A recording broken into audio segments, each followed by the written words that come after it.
Welcome to Basic Brewing Radio for Thursday, August 3rd, 2017. I'm James Spencer. Here at Basic Brewing Radio, we're all about home brewing. This week, we continue our tour of Minneapolis breweries in connection with our travels to HomebrewCon. Nick Chute of 56 Brewing serves Steve Wilkes and me samples of some delicious beers and gives us some practical tips on how to brew similar beers at home. If you're new to home brewing or would like to get into the hobby for the first time, check out our website, basicbrewing.com, where you can find archives of our audio and video podcasts and our DVDs to walk you through basic and more advanced brewing techniques. And if you buy any of our DVD combos, you get a free Basic Brewing bottle opener. And don't forget to get a copy of our Brewer's Logbook. You can use it to log and track up to 50 batches of beer. You can find me on Twitter. My username is Basic Brewing, all one word. We have a Basic Brewing Radio and Basic Brewing Video page on Facebook at facebook.com/basicbrewing. Thanks again to everybody clicking on the Amazon.com associate link on our basicbrewing.com site. Whenever you think of Amazon shopping, think of us first. Go to basicbrewing.com, click on our ad on the right-hand side of the page. It won't cost you any extra, and you'll be helping us to bring you this show. We greatly appreciate your support. We also have associate links for Brew Your Own Magazine and the American Homebrewers Association on our site as well. You can find our Basic Brewing iPhone app on iTunes or Android app on Amazon.com. We have a Windows Phone app. We're on the BlackBerry Podcast Directory. We're on the Stitcher app. We're on Google Play Music. And we're on the iHeartRadio app as well. And if you do us a favor of rating us on iTunes and maybe leaving a nice comment there, that will help new listeners find us. And if you want to put a tip in our tip jar, some coinage in our virtual guitar case, you can go to basicbrewing.com/support. And thanks to everybody who's done so already. This past Thursday, I posted an episode of Basic Brewing Video where Steve Wilkes of stevesbrewshop.com and I made and tasted a hopped kombucha. Very tasty stuff. There were a lot of good comments and questions on the YouTube post. A bunch of you are making kombucha, and this is an easy way to add another dimension to that endeavor. Just do some dry hopping. Like I say, it's very tasty, and I liked it. I enjoyed it at lunch. Just a little hopped sourness there after lunch. On the SCOBY front, I had a dramatic development in my little home brewery this past weekend. I returned from a camping weekend trip to find one of my SCOBY soured rye beers had blown up. That's the first bottle bomb I've had in a very, very long time. So I chilled down the rest of the batch to ensure that they're not going to suffer the same fate. So the investigation begins. I didn't boil the batch, if you remember my talking about this before, and my previous video episodes on my sour or kettle souring method. I only pasteurized after souring with the SCOBY, the kombucha mother. I only pasteurized at 180 degrees Fahrenheit for 15 minutes after the souring. So the questions arise, did some of the kombucha bugs survive that pasteurization into the fermenter and continue to work even after bottling? Was it just one infected bottle? I don't know. I don't know how likely that is. I sanitized them all in the dishwasher at the same time. Did I bottle before the US-05 was finished with its job, which, might have been doing more slowly with the lowered pH? I dry hopped the beer in a Mr. Beer fermenter that I had also earlier dry hopped kombucha in. So, did I not get all the SCOBY bugs out of that vessel before I put the beer into it? There are lots of questions, and I'm hoping to find some answers. I'm planning to brew 2 batches of beer to investigate. First, I'm going to brew another SCOBY soured batch and boil this time for maybe 15 minutes. Also, I'm going to brew a standard pale ale and ferment that beer in the suspect Mr. Beer fermenter to see if it sours. Anyway, I'm hoping to find out some answers, and I'll pass those along to you. I guess that's the risk of doing some weird experimental beers. You're going to run off the rails every now and then, so I will keep you posted. And, it's all about being, open and honest about all this stuff. Sometimes, if things work out, I'm going to tell you about it. And sometimes if things go wacky and don't work out, I'm going to tell you about that too. It's all about experimentation. I'm starting to get questions for Zach Taggart. You remember Zach came onto the show last week to talk about setting up a homebrew lab at home. And Zach will be back in a couple of weeks to talk about plating yeast and other microbes and collecting and culturing samples. So send me your questions for Zach, either about last week's show or the next, and we'll get them answered. I'll share them with Zach, and he'll answer them via email, and then we can talk about them on the show, too. You can send those to james@basicbrewing.com. Now, a word from our sponsor, Desiree and Dave of High Gravity in Tulsa. Desiree and Dave want to help you beat the heat this summer, so now through the end of August, their two favorite temperature controllers are 20% off. You can save 20% on both the analog Johnson Controls controller and the Unistat 3 digital controller. And I can tell you that I have the Johnson controller on my kegerator, and it's not only great for fermentation, it's great for accurately controlling the temperature of my kegged beer and avoiding ice building up in the kegerator, which I've had a problem with in the past. Even ales need help during the summer around here to stay in the proper fermentation temperature zone. So head on over to highdgravitybrew.com during the month of August and save 20% on those two temperature controllers. You don't even have to have a promo code. It's just on the price reflected on the site. And speaking of promo codes, if you use the promo code EBC75BB on highdgravitybrew.com, you can save $75 on your electric brewery system or your Warthog controller purchase. And you've heard me brag endlessly on mine. I love it. Promo code EBC75BB to save $75 on family-owned and operated highdgravitybrew.com. Well, one of the perks of this job is being able to spend some time with talented brewers to taste their wares and pick their brains on how to improve my beers at home. And the best part is that we get to share those visits with you, of course. When we headed to Minneapolis for HomebrewCon, Kevin Welch of Boom Island Brewing generously took Steve Wilkes and me on a tour of area breweries, and our first stop that day was a good one with Nick Chute, head brewer at 56 Brewing. Okay, first of all, introduce yourself and tell us where we are. All right, so my name's Nick Chute. I am the head brewer at 56 Brewing. We're in northeast Minneapolis. And what are we drinking here, Dick?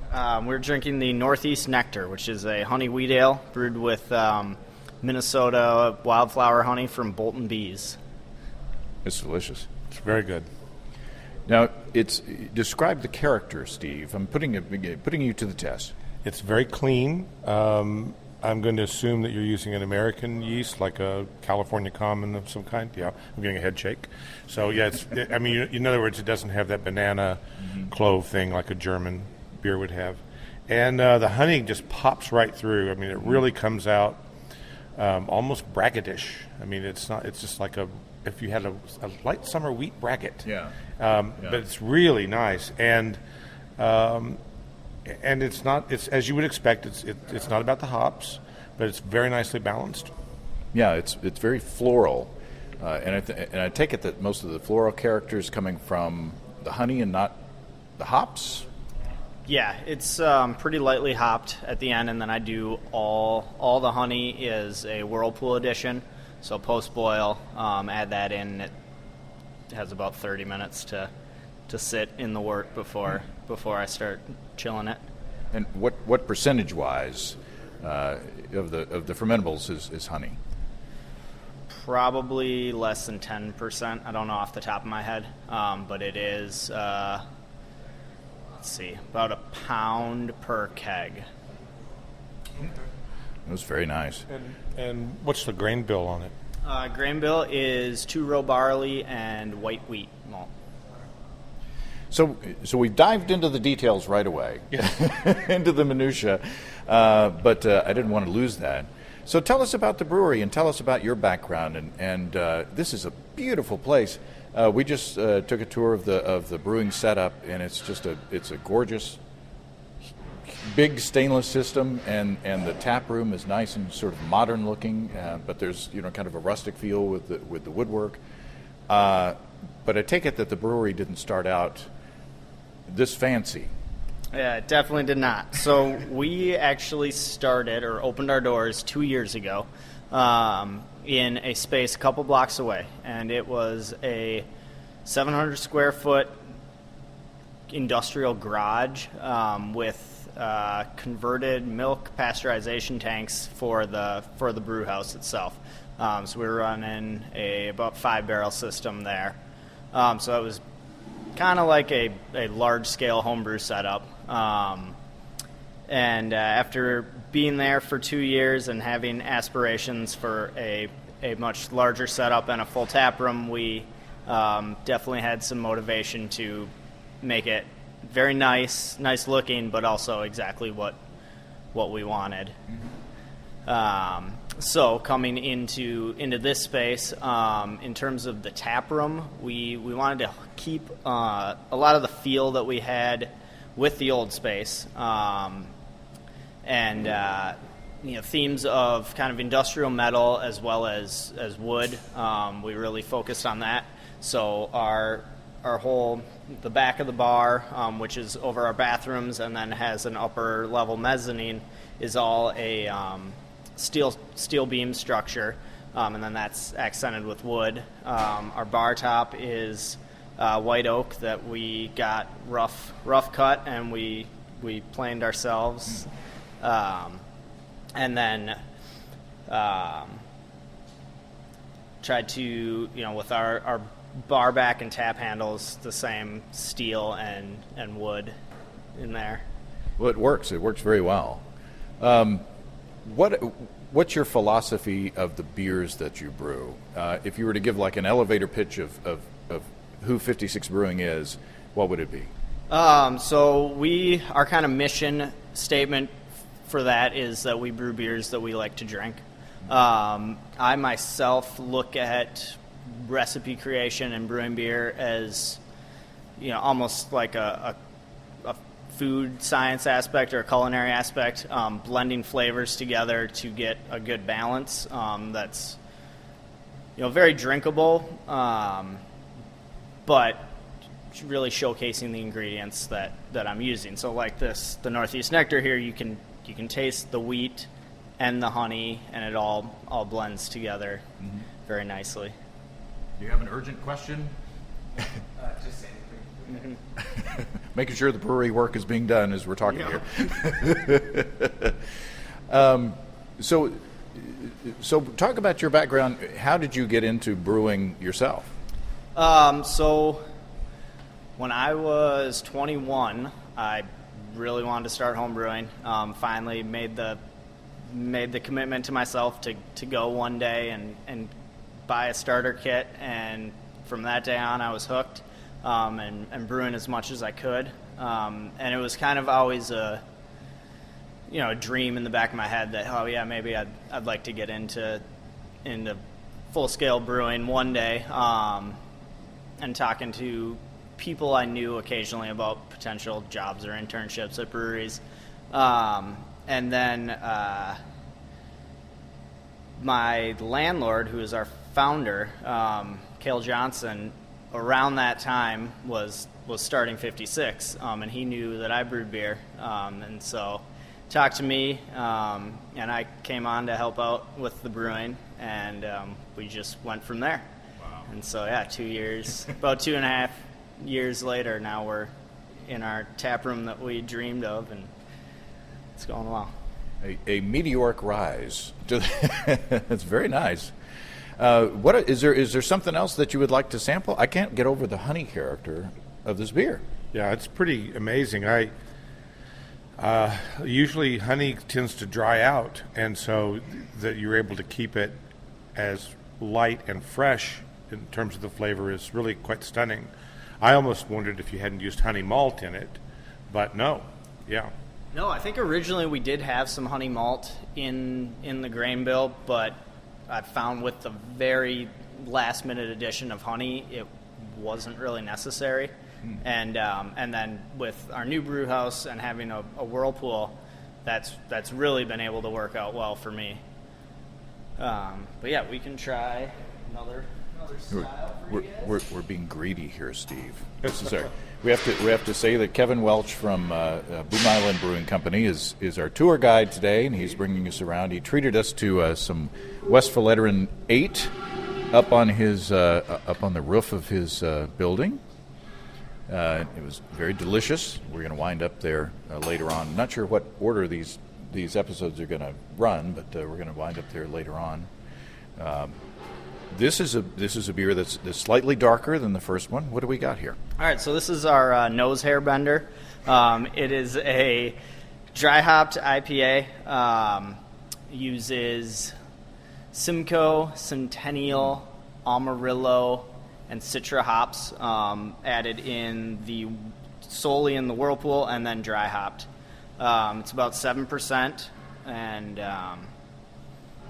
nicely aromatic. We get tones we describe it as like a tangerine grove. I can see that. So all of the hops are added post-boil, essentially? Correct. So really trying to remove some of that bitterness and get a very flavorful and aromatic IPA. It's delicious. I'm supposed to say that. No. It what I really like about it, as much as the hop discussion, is I like the kind of, there's a warm grain note at the end of my palate, at the end when I drink it, that's kind of biscuity, kind of nut-like, and I really like that a lot about this beer. And it's very well balanced, I think. In other words, none of the flavors jump out at me like, oh my God, that's all about hops, or malt, or pick your poison. So yeah, that was my thumb going up. Your rheumatism's not acting. Otherwise, we could hear it. That's right. When I tasted it, I was, the hops are really in your face. I mean, it's just like, wow, the hop character of this beer. But like you said, this is not a bitterness bomb. So, how would you classify this? Is this a Midwest IPA as opposed to a West Coast or a Northeast? I think it's probably going more towards the Northeast style. The only thing that's really not quite there is that yeasty haze. But yeah, kind of trying to take away from the West Coast style that still has the bitterness up front, and go more towards the East Coast. Isn't Yeasty Hayes, wasn't he your favorite cowboy actor? No, he was a blues musician. Oh, okay. Yeah, right. Yeasty Hayes, he played down at Beale Street a lot. Okay. Welcome to our pun. Welcome to our world. So, if you were going to duplicate this beer on the homebrew scale, talk a bit about the temperature range of the whirlpool and how long the hops spend in it. Because it's a different dynamic if you're brewing 5 or 10 gallons of beer. It's a lot easier to chill that down than it is on your 20-barrel system, right? Correct. So talk about, if you were going to duplicate this on the homebrew scale, how long would you have to spend in the sweet spot, the temperature range, to get these wonderful hop flavors? And there is bitterness in the beer. Oh yeah, it's just not like astringent, overly bitterness. So essentially, the whirlpool, it's immediately after the boil. I pump it into the whirlpool, and that probably sits around 200 degrees, and that's for 30 to 40 minutes. So, putting that in the homebrew scale, I would right at flame out, add all those hops, and probably let it sit for as long as you can before that temperature drops below, say, 180, and then start chilling it. Nice. So you don't. So it's not you don't get the vigor of the boil, to sort of knock the alpha acids around and kind of isomerize them. But there is kind of a gentle. I don't know if gentle is the right word, but there is sort of a gentle bitterness there along with this wonderful hop character.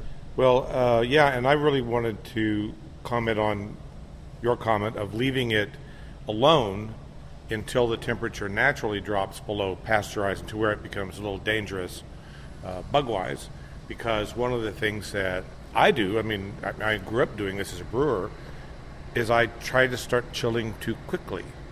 And there's, you don't have to rush. The second you've taken it out the boil, you have to turn it into ice water.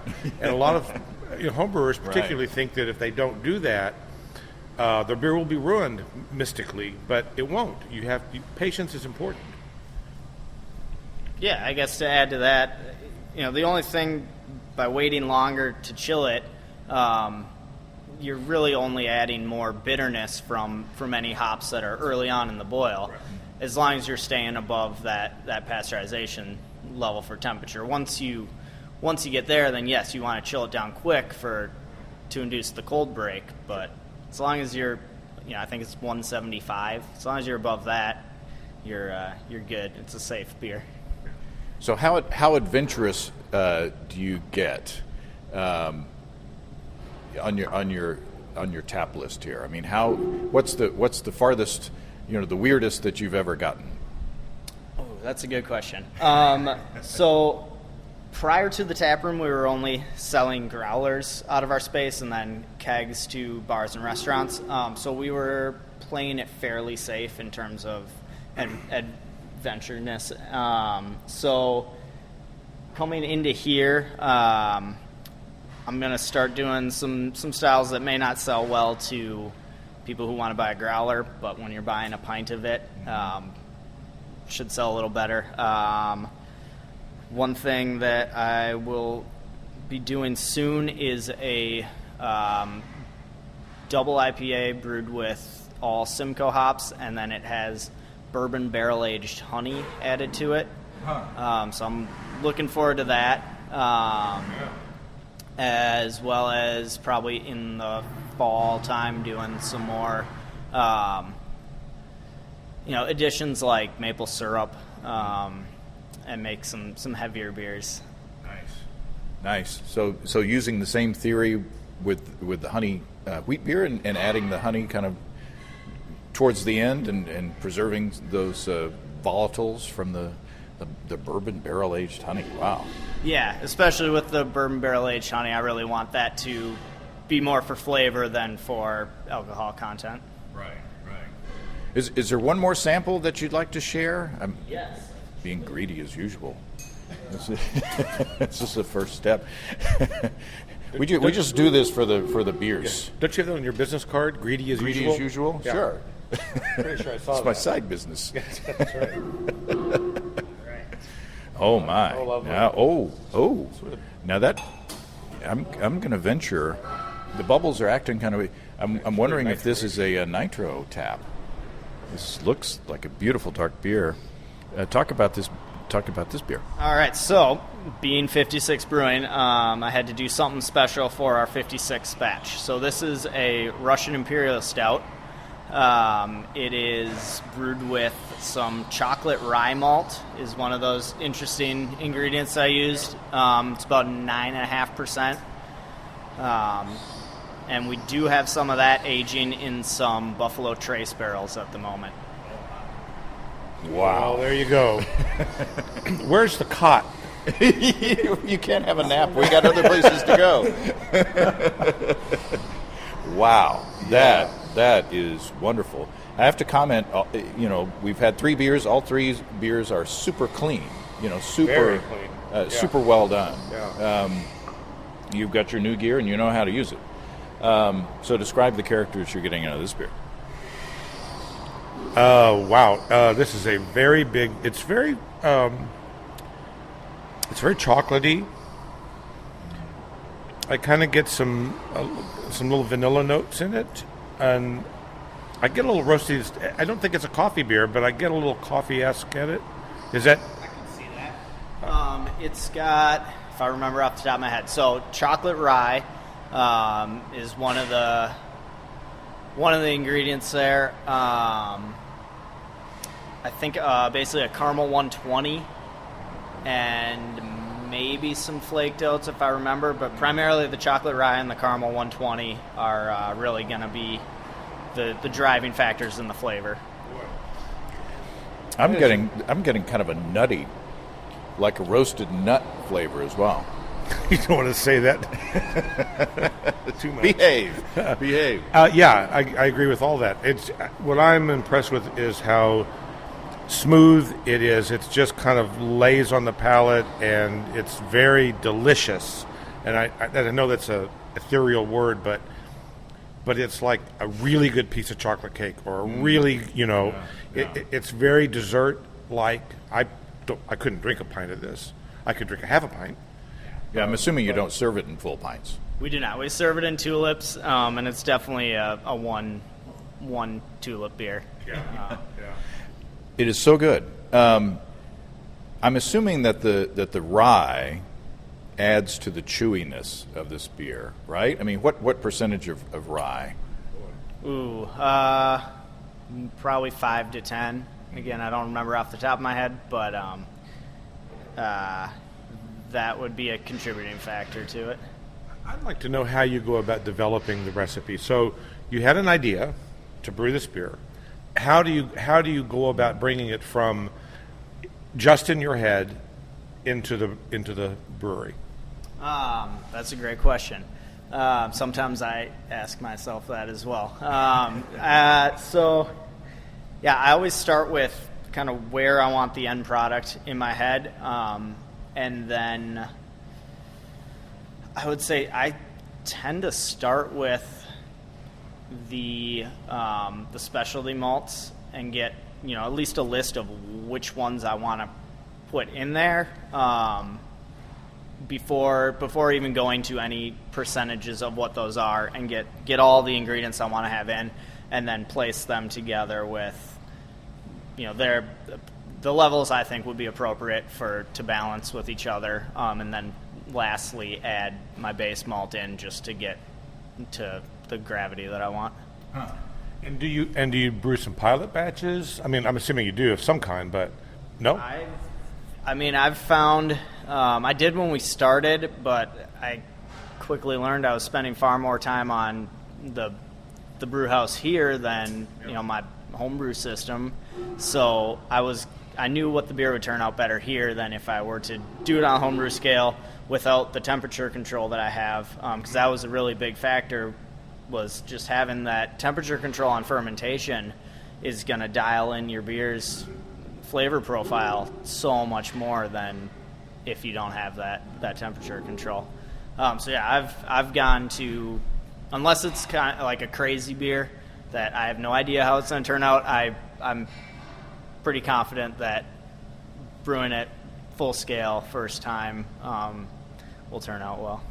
And that is a sign that you should brew often. Because if you brew often and you know your system and you know your ingredients, you know what things taste like, you can kind of shoot from the hip. Yeah, for sure. So I get the picture, at least from these three beers, that you don't like complicated recipes. It doesn't seem like there's a little bit of this and a little bit of that, and a pinch of this and a pinch of that. It seems like that you keep things pretty basic. Yes, I would say that for myself. I think keeping a recipe simple is going to give you a far better balance. Thought out ingredient. Some of these have a lot of different ingredients in the grain bill or in the hops, but you got to start simple and add things in strategically. And sometimes simpler is better. The honey wheat ale has 2-row and wheat, and that's all it needs. Yeah. And they're plenty complex. There's plenty going on in here, sure, without it being like something that you got to wade through. There's plenty of layers of flavor in there without all the additional ingredients. We haven't talked about yeast at all. So what's your approach to yeast, not only in these beers, but the other beers, and yeast and fermentation control and all that? So yeast, I think, plays the biggest role in your flavor. For all my ales, I use the same yeast, White Labs, California. ale, and while using the same yeast, just by changing the fermentation temperature a couple degrees, you can get more sweetness, more dryness, more esters. You can get a lot of variation in beers and styles just based on temperature. Wow. And then I've tried a couple different house yeast strains, and ended up with this one just because of how well it brings out the flavors and really crisps up the beers. Beers that I thought were great on other yeasts now expand the flavors. You can really pull them out. Well, it's interesting that you say that you're using that California ale yeast and playing with the different temperatures. I have always been under the apparently misconception that strain was fairly forgiving as far as the temperature range. That it's not so expressive, of different characteristics. Unlike maybe a Belgian yeast strain or something like that. But you find that you really can, by fine tuning, the temperature, really get some different performance out of that. Yeah, and as you just said, I would agree with that. Based on some other yeasts, I've found this one doesn't. I forget what the yeast was, but I had one I was using before that I could change literally at 1 degree for fermentation temperature. I would get a lot of changes in the flavor profile. So this one's it is a little more forgiving, but if you're looking at the high ends versus the low ends, you're going to get some good changes. But you know your product, the different batches, and you can tell. You know what's going on. You get the history of again, brew more often. Yeah, that's right. Play with your beer, play with your variables, brew more often. Should we beg for one more beer? Sure. Would we be imposing if we asked for one more? No, not at all. I'm just trying to think which one.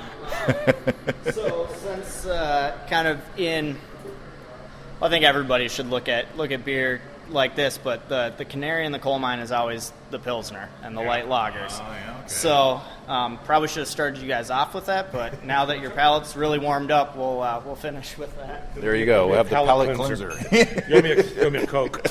How about a beer? Okay. As long as you're buying. I like this job. I think it's going to work out. Yeah. No, I love the architecture. I love the design of this place. Oh, check out the flag of Minnesota. It's a map. Well, yeah. Map. Made out of wood. Yeah. Wow. All right. So now we got a nice, creamy head on there, nice and clear. Cheers. Cheers. Did that kind of like we're getting married there. Well, supposed to be crossed arms. Yeah. So talk about this beer while we're sampling.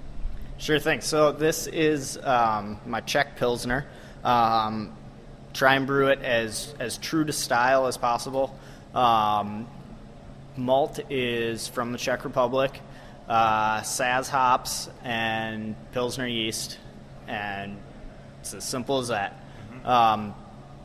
Fermentation on a Pilsner is definitely, or any lager, is very important, and there's two ways to go about it: fermenting cold the whole time and producing very little diacetyl at all during the fermentation, which does not involve a diacetyl rest, or starting it warmer, lowering it down, and then raising the temp back up for a diacetyl rest. And if I have the time for the fermentation, I prefer to start it cold and ferment at around 50 degrees. Adds about a week in total to that brew cycle, but it gives you a real crisp product at the end. So how long between, I'll just say the start of fermentation and it hits the tap, how long does that process take for this beer? About a month. I like it. Yeah, I love it. It's grainy. It's got that kind of noble hop character. And I say grainy in a good way. You can taste the grain. It's nice and crisp and clean and but it's got enough flavor to keep it really, really interesting. Oh, yeah, I'd be proud of this beer. I mean, if I brewed this at home, I'd be very proud of it. This might be, I like all the beers. This might be my favorite. It's my favorite too. I really like it a lot. Stepping out there. Go ahead. I like it, but I also like that. Well, I like all of them. I like all of them. I'm splitting hairs, but. Or you're bending hairs. Well, that was nose hairs. That's right. Don't tell my wife. But this beer just really rings all the bells for me. I really like it a lot. Nicely done, man. Yeah, I think you've kind of taken us around the world here as far as flavors, and you're showing off because each one of these is very well done. So I certainly appreciate the hospitality. I appreciate the time. I appreciate the knowledge, and I hope we can make it back one day and sit here and spend time and drink full pints, and pay for them. Awesome. Well, yeah, I appreciate you guys coming in. Happy to talk and show you guys the beer we've got going on here. Well, thanks again to Nick.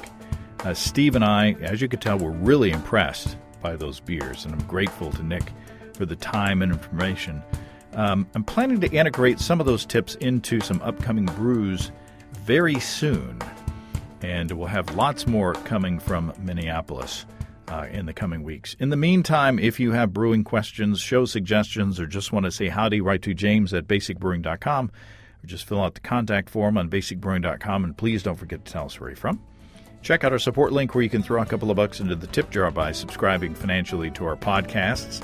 Be sure to check out our DVDs, Extract Brewing and Partial Mashing, Stepping into All Grain, Low-Tech Lagering and Decoction Mashing, and Introduction to Wine Kits. You can find them all on our site.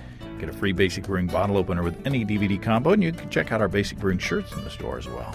You can find our logbooks where you can track and log up to 50 batches of beer. Check all those out at basicbrewingshop.com. Thanks to everybody who's continued to click on our Amazon.com link. We appreciate the support there. Featured products this week that were purchased through the link are Good Cook Touch High Temperature Hamburger Meat Chopper and Onkyo TX8020 Stereo Receiver. Thanks again, everybody. And remember, I can't tell who bought what, so no worries there. Just click on the Amazon.com logo on our site the next time you feel like Amazon shopping, and we greatly appreciate your support. Don't forget you can also join the American Homebrewers Association or subscribe to Brew Your Own magazine through the associate links on basicbrewing.com. That's all until next time. Thanks for listening, everybody. I'm James Spencer, production help for Basic Brewing Radio, and our website is provided by Kelly Dodson. Basic Brewing Radio is a production of Active Voicing. We'll talk to you next time, everybody. So long.